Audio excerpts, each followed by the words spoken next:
In today's video, I'm going to teach you how to create a layout grid for iPhone in Adobe XD. By the end, you'll have a clean, consistent framework that makes your mobile designs easier to align, scale, and hand off. Start by creating or selecting your iPhone artboard. In Adobe XD, choose the Artboard tool. Then pick the iPhone preset that matches your target device from the Artboard panel or the Property Inspector.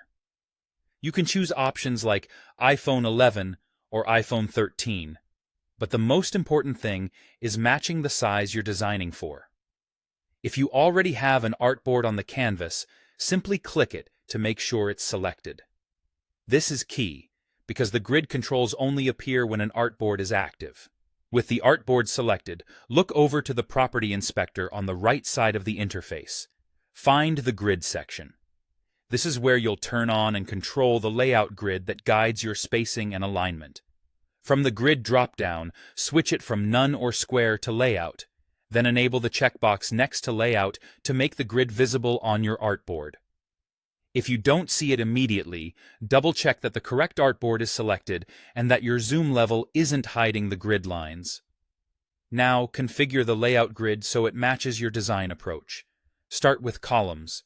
Choose the number of columns you want to work with. For mobile, common choices are 4, 6, or even 12 if you prefer finer control.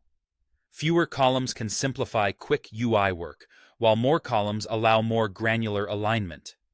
Next, set the gutter width, which is the spacing between columns.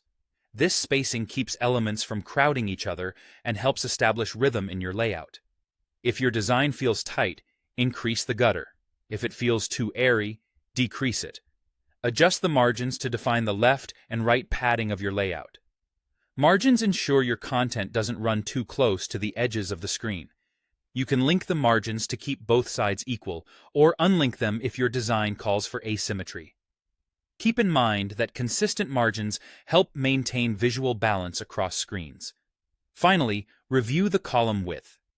Adobe XD often calculates this automatically based on your column count, gutter, and margins.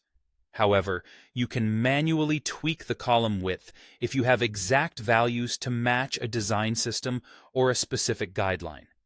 As you adjust any of these settings, watch how the grid updates live and settle on a configuration that supports your typography, spacing, and component sizes.